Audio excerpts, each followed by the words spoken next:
Salam, hörmətli izləyicilər. Sizlə Aqil Rəhimovdur. Sizi bir təhlükədən qorumaq istəyirəm.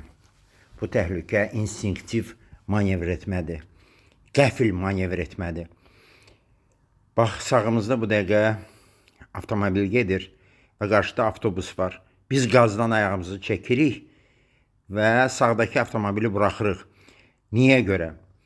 İş orasındadır ki, yeni sürən sürücü deyə bilər ki, burada nə təhlükə var idi ki? Təhlükə ondan ibarətdir ki, təsəvvür edin ki, biz ağ avtomobilin sol böyründəyik və avtobusun qabağından adam qaçsa, ağ avtomobilin sürücüsü instinktiv manevr etmə edərək sükanı sola çəkib bizi vuracaqdı. Çünki biz onun böyründə olacaqdıq, yanında olacaqdıq. Biz qazdan ayağımızı çəkirik, bax fikir verin.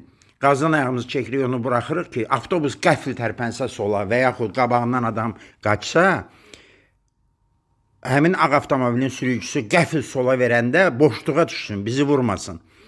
Bu, instinktiv manevr etməklə mübarizə yollarından biridir. Diqqətinizə görə çox sağ olun, özünüzü qoruyun.